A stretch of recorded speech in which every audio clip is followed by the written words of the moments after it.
Ngayon mga ka-Franchard, pupunta muna ako sa aming isla sa Pangangan Island, Calapi, Bohol. Si Kim ang magbantay kay Papa. Ano ba? Jojo.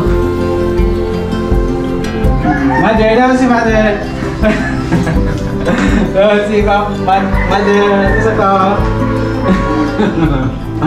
Isa ka ba? Koyong ka? Ay, di mo koyong. Tara, andun ako. Bye.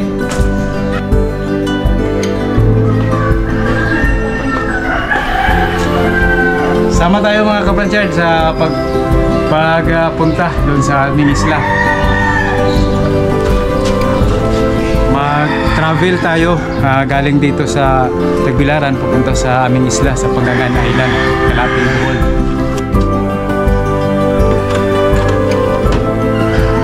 Mula dito sa Tagbilaran City ay maglalakbay ako papuntang Pangangan, Calapi, Bohol. Mahigit isang buwan din akong namamalagi dito sa bahay ng aking kapatid. Inaalagaan ko ang aking ama na bago lang nagka-stroke. Sa bilis ng aking paglalakbay ay narating ko agad ang aking patutunguhan, ang lungsod ng Calapi, Bohol. Agad din akong bumababa ng bus para maghanap ng tricycle para masasakyan ko papunta sa aming isla sa Pangangan. At dito pumipila ang mga sasakyan na bumabiyahe sa aming isla. Hindi sila umaalis hanggat hindi napupuno. Dari ikaw! Ano? Mayroon to. Kumusta ko niya itong mga... Lagi sa port yard. Kumusta ko? Okay na, inay ka ito mong biyahe ron. Inay kayo? Ari na!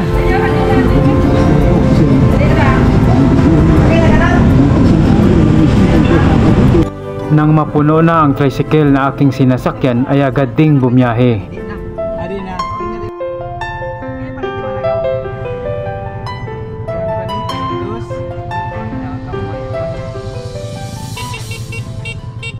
Ngayon ay nandito tayo sa pinakamahabang causeway sa buong Pilipinas na gawa ng tao. At ito ay may haba na 4.5 kilometers. Ito ang mahabang causeway na nagdurugtong sa isla Pangangan Island papunta sa lungsod ng Calapi.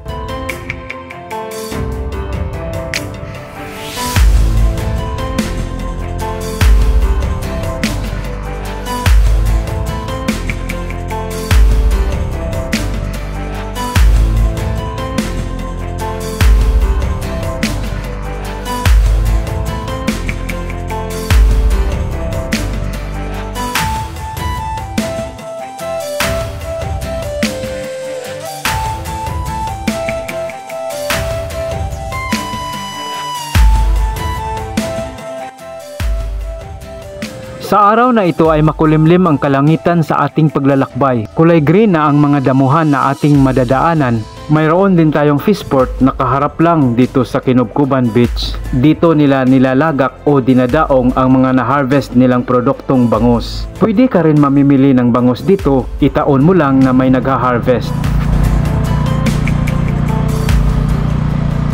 Pagdating ko sa bahay ng aking mga magulang, hindi na katulad nung dati na kapag dumating ako galing sa biyahe ay bumungad kaagad sa akin ang kanilang mga ngiti at bakas ng kanilang kasiyahan. At sa puntong ito ay nadama ko ang lungkot sa aking mga alaala. Matagalan pa kasing makauwi ang mga magulang ko dito sa pinakamamahal nilang bahay at ngayon ay kasalukuyang nagpapagaling pa si Papa sa nadaanan niyang stroke sa kanyang buhay. At ganun pa man ay patuloy pa rin nating lalakbayin ang gulong ng ating buhay. Huwag tayong mawawala ng pag-asa basta tiwala lang sa Poong may kapal. Nasa Diyos ang awa, nasa tao ang gawa. Puno ng tubig ang drum sa panahon sa tag-ulan. Ngayon mga ka-Franchard ay nandito na po tayo sa aming bahay. Ang gagawin natin ngayon ay pupuntahan natin ang aking Kubo Cottage na nandoon sa kabilang baryo. Sama tayo mga ka-Franchard, puntahan natin at titingnan natin ang sitwasyon doon.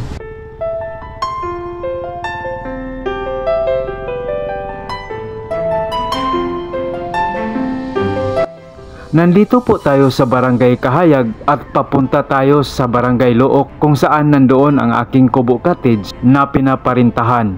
At pawang mga aso ko lamang ang mga bantay. At sila naman ay pinapakain ng aking pinsan na si Michael kung wala ako.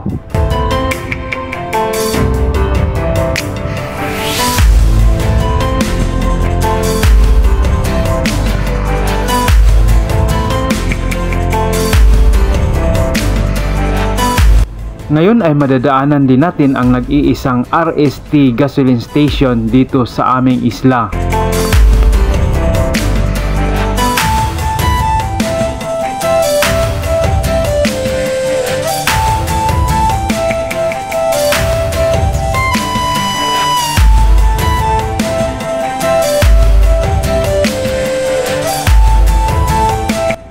Ngayon ay madadaanan din natin ang aming simbahan dito sa aming isla, ang Our Lady of Fatima Parish Church.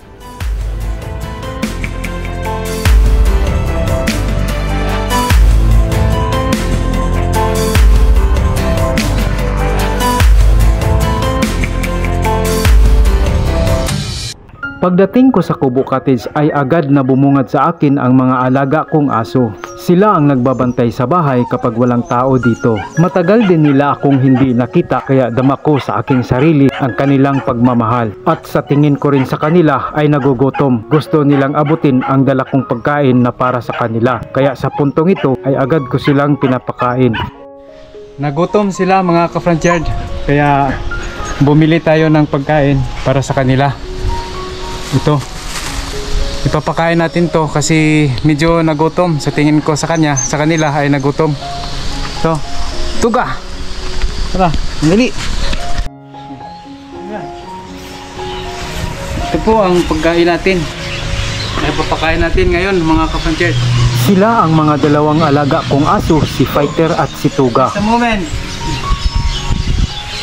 si Fighter namamayat na mga ka-Franchyard, oh. Medyo nanibago sila dahil kararating ko lang.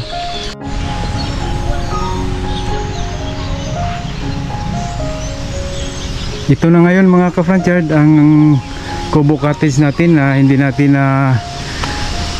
nabantayan ng mga mahigit 2 linggo. Hindi natin nalinisan. Busy tayo sa Tagbilaran City. Nandoon kasi si Papa, nagbantay tayo.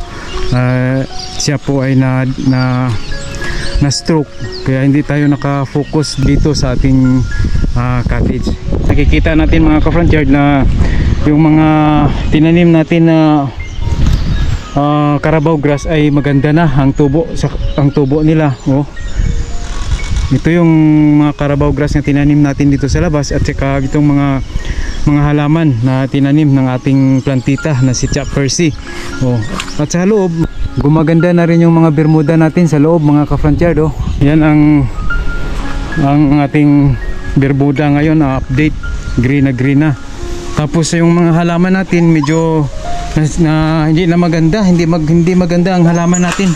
Gawa nung hindi na diligan mga ka-Franchyard. Eh, sama ka, Tugs? Paguwat. Yun, oh. Tigang, tuyong-tuyo ang ating mga halaman. Kaya ngayon, ang una natin gagawin ay didiligan ang ating halaman. Yan, oh. Didiligan natin mga ka-Franchyard. Yung ating kapayas, ito, oh, maganda na. Yung suha natin, maganda na rin yung suha natin, oh. Ito mga ka-Franchyard, oh. Yung ibang-iba na talaga ang ating gilid ng ating Kubo Cottage, kasi makikita natin na kumakapal na ang ating mga bermuda. At saka itong ating mga kalamunggay mga ka-Franchyard, ang taba, ang sarap isahog sa tinula nito. Yan, oh. Marami tayong tinanim na kalamunggay dito. Meron tayong 6 na puno. At ngayon ay lumalaki na sila, maganda na ang tubo nila, oh, ayan. At ang mga sili natin mga ka-Franchyard, ang dami, oh, daming sili, oh, i-harvest natin yan. Ito mga ka-Franchyard, oh, daming hinog mga ka-Franchyard, ayan pa, oh, grabe. At itong pangsili na panganghang mga ka-Franchyard, oh, dami din. Ito po'y oh, at i-harvest natin yan. Yung mga ano natin, update sa ating dragon fruit ay ito, ang tataba na, ang ganda na ng dragon fruit natin. Oh, ganda na oh. Ayan ang ating dragon fruit. Sa sunod na season mga ka-franchard, sigurado ako ay mamumunga ito. Hindi lang nung last year naka-harvest tayo ng 2-3 piraso. Ngayon ay sigurado akong marami ang ma-harvest natin dahil gawa nung marami na ang ating malalaki na ang ating mga dragon fruit. Tanglad mga ka-franchard ay yumayabong na. Kikita mong yumayabong na mga ka-franchard oh. Oh.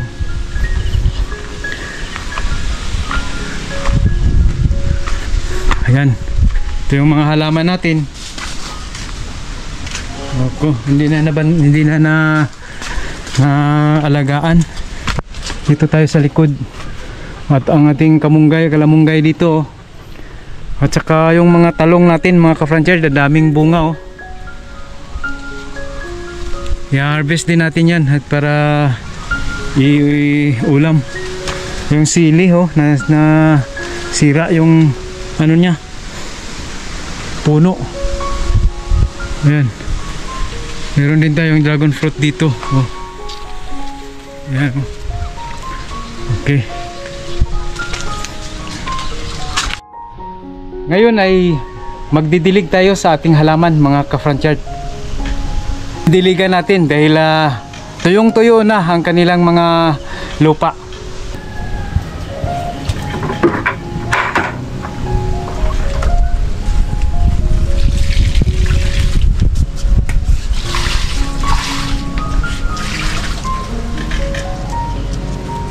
Nandito tayo ngayon sa farm, sa aking farm mga ka-franchard sa Area 1. Kaya titingnan natin.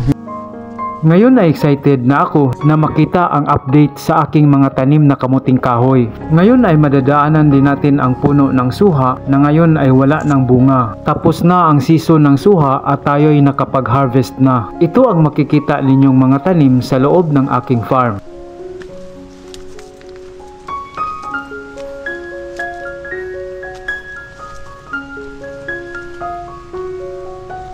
Ito ang bagong tanim kong marketed suha.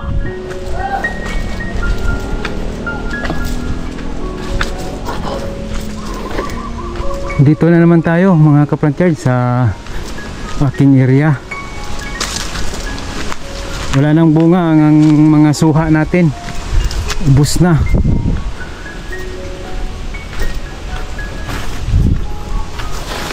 Sayang lang at may mga fruit fly ang mga suha natin kaya nasisira sila.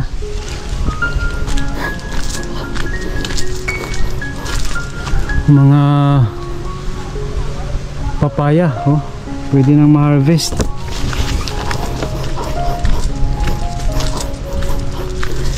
Ngayon titingnan natin yung ating balanghoy, kamuting kahoy.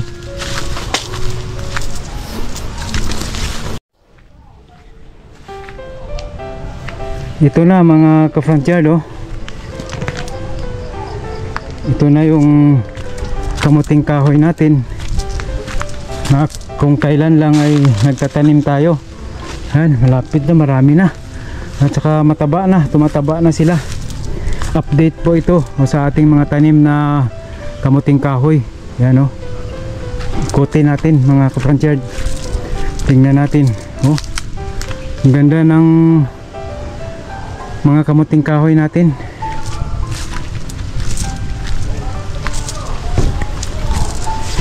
Basta may tiyaga at saka sipag lang mga ka-franchard, maka may hinihintayin tayong ma-harvest. Ito oh, lalaki na ng mga kamuting kahoy natin. Ayan oh, ang ganda tingnan. Ayan, tingnan natin.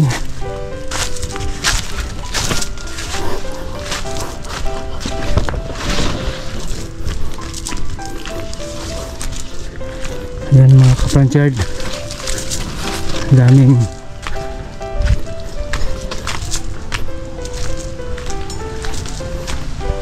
ayan, malalaki na. Iikutin natin.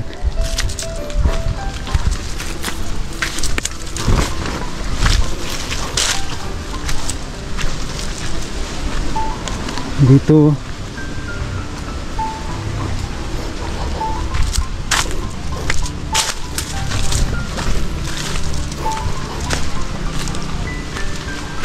Ayan.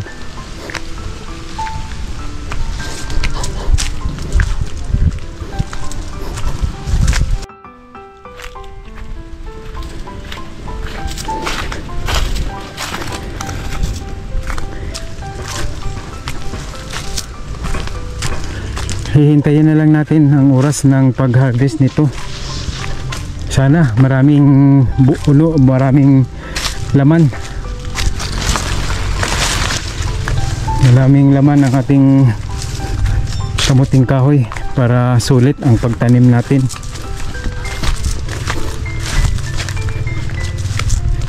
Ayan. Lalaki na oh. Natataba na mga kapransyad. Hindi natin mamalayan na yung dating seedling natin na pinunla ay ganito nakalaki oh. Ganda.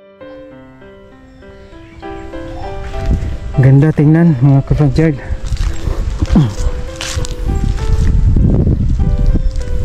Oh, kaysa hinayaan ko lang na hindi ako nagtanim.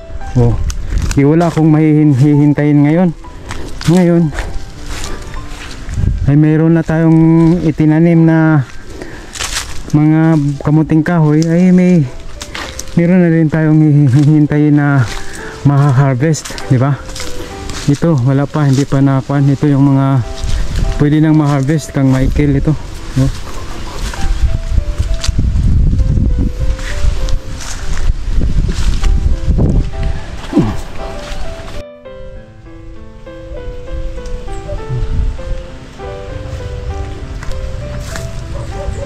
Ang ganda, lambot ng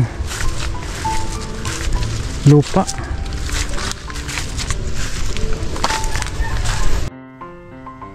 Yung Eviark sweet jackfruit natin oh, malalaki na. Yung Hass avocado, ito na. Mula dito sa aking farm sa Isla Panggangan Island, Calapi, Bohol. At ito ang front yard ni Joe.